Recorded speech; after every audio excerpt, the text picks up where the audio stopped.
Hello, students. Now I would like to talk a little bit about stigma and substance use disorders.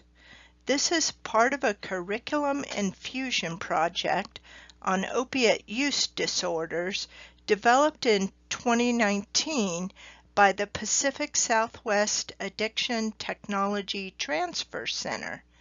The main developers were Beth Rutkowski and Nancy Roger, with additional guidance and editing support provided by Drs. Thomas Fries and Michael Schaefer. The OUD curriculum infusion package was developed for college and university faculty to infuse brief, science-based, specific content into existing substance use disorder related course syllabi. This presentation provides that brief overview of the importance of using language that helps decrease stigma associated with substance use disorders. According to several studies, only two are listed here, stigma associated with having a substance use disorder serves as a constant obstacle to getting help and support, with at least 2/3 of individuals stating that they probably have a substance use disorder but have not sought treatment or support groups is concerning. If stigma surrounding substance use disorders can be decreased, then individuals may more readily seek treatment and support. I'm reminding you that you can be a champion for decreasing stigma related to substance use disorders simply by changing your language and asking others to change their language as well. There are current guidelines for preferred substance use language and research that identifies stigmatizing words, which will be discussed in this PowerPoint. This slide discusses the concept of stigma and public stigma and includes several articles for further reading. Stigma is a mark of disgrace associated with a particular circumstance, quality, or person. Social stigma is the disapproval of or discrimination against a person based on perceivable social characteristics that serve to distinguish them from other members of society. Most of the content in this slide is taken from a document created by SAMHSA Center for the Application of Prevention Technologies. Substance use disorders is among the most stigmatized conditions in the United States and around the world. People do not want to be with, be related to, or even see people with a substance use disorder in public. Many people believe people with an SUD can or should be denied housing, employment, social services, and health care. Even health care providers treat patients who have a substance use disorder differently. Clinicians themselves have lower expectations for the health outcomes for patients with substance use disorders, and this in turn can affect whether the provider believes the patient is deserving of treatment.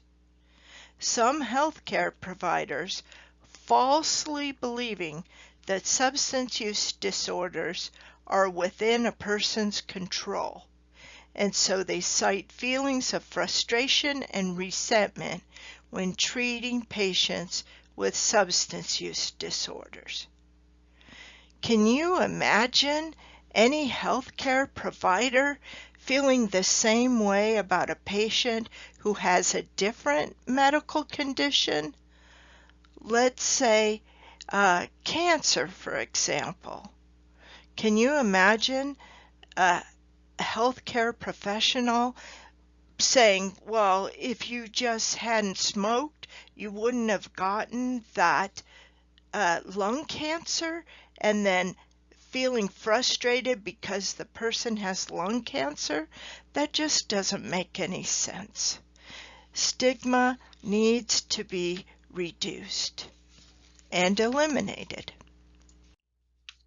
People with a substance use disorder who expect or experience stigma have poorer outcomes. People who experience stigma are less likely to seek out treatment services and access those services. And when they do, those who experience stigma are more likely to drop out of care earlier. Both of these factors compound and lead to worse outcomes overall. Substance use disorders largely go untreated in North America, with only about 1 out of 3 individuals ever seeking assistance, including 12-step meetings over a lifetime, and that low treatment number indicates persistent barriers related to stigma. This slide provides a concrete example of stigma related to the use of drugs and alcohol. No other medical disorder or condition includes a recommendation that medical treatment will be withheld until the patient is ready and willing to follow the proposed treatment services. Until recently, some substance use disorder treatment providers would advise family members or significant others that the behavioral and medical conditions were a waste of time until the individual had hit bottom. In other words, telling them that their condition had to get worse, and then the client would be ready for treatment. Stigma related to substance use disorders is connected to misinformation. For example, the belief that substance use disorders is a moral weakness. Individuals, in fact, do not have willpower or personal strength to stop their use. Therefore, it is important to understand what science says about substance use disorders and to correct those myths or understanding.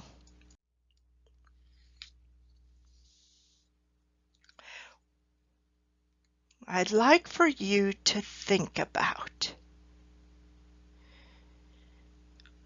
what are words that you would use to describe people with a substance use disorder. Think of all the words that you know. It would be things like addict, alcoholic, a junkie, a druggie, a problem user, substance abuser, etc. Right?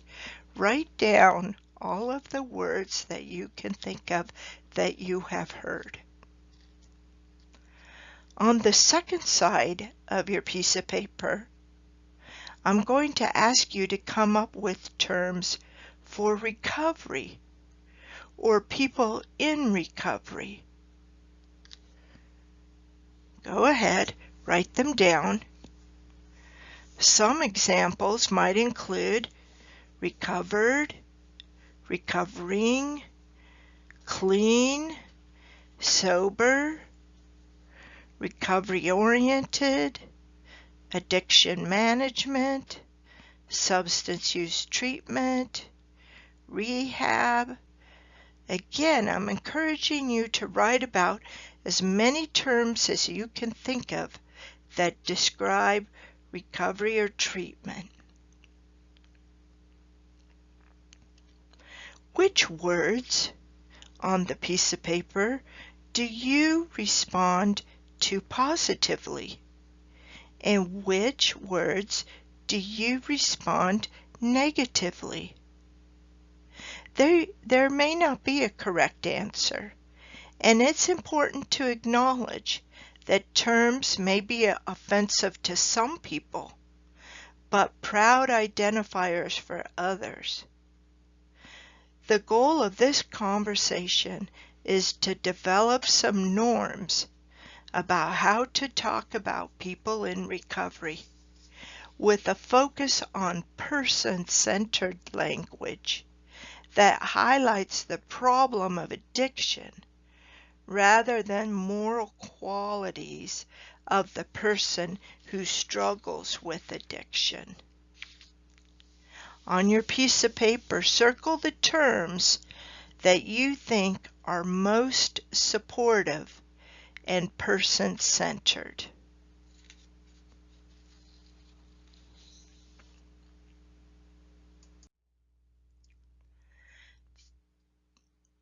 This slide highlights two important concepts regarding the use of affirming or positive language, words that have power and put people first. For example, we would say people in recovery, or we would describe addicts rather than using the word addict. We would say people with substance use disorders. Again, it's about the person and not the negative quality of that person. This slide has two main points. First, it gives you an example of the negative language that is used sometimes for individuals with substance use disorders. In most cases, these terms, addicts, junkies, alcoholics, increase stigma and negative views of individuals who use substances or have substance use disorders. The second part of this slide is that sometimes if you are a person in recovery, you may have personal experience that can creep into professional judgment or service delivery. This is true for both professionals in recovery, people with lived experience, and professionals who have had a close relationship with their family members, perhaps with SUDs.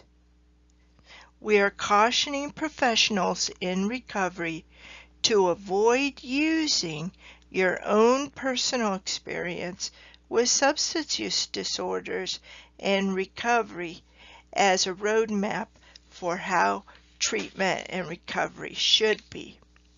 So you are learning to be a professional, and maybe as a person in recovery 5 years ago or whatever it was, you did 90 meetings in 90 days. And so that is your personal experience of how you got clean and sober. However, is that your professional judgment for the client that's sitting in front of you? When talking about being aware of how your personal experience with substance use disorders may impact your delivery system with individuals with substance use disorders. The above list is what is meant by personal experience. Literature supports that behavioral health and healthcare professionals should be vigilant in examining how their own personal experience with substance use disorders might negatively impact your service delivery and your ability to be empathic and kind. I'm here to remind you to be aware of how stigma regarding substance use disorders can interfere with how individuals are served.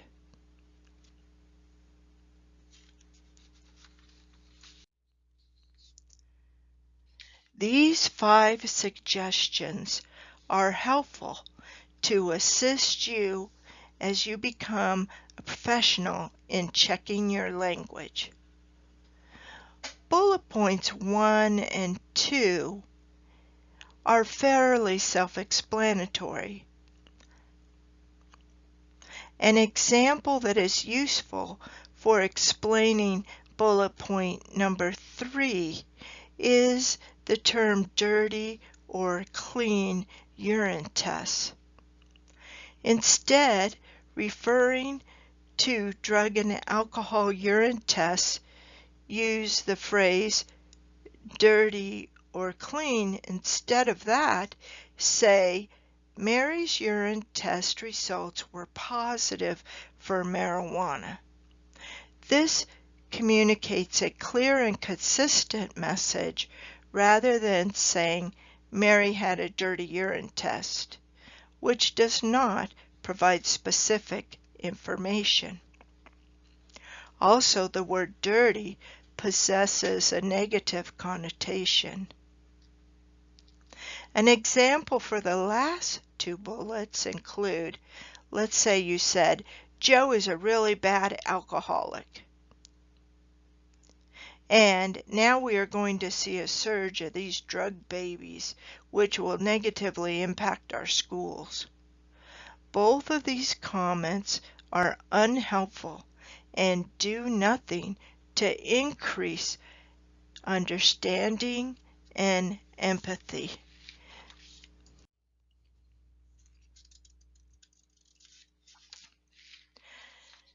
So here are 2 charts that remind you of suggested language, more positive language, more explanatory language about substance use disorders. Review the 2 charts. The chart on the right is helpful because it recommends some new language on the positive side of things.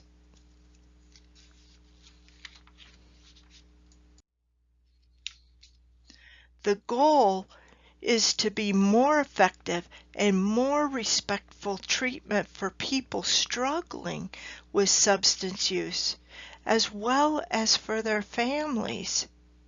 An even bigger goal is to change the conversation from the language of stigma to the language of growth, from defects to strengths, from shame to pride and an open heart, from punishment and confrontation to an invitation to truly change.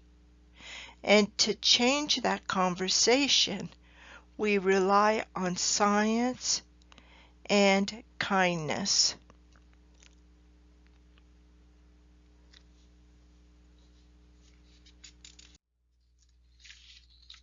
Finally, this slide uses a quote with an analogy that helps bring the point home about the powerful impact of language.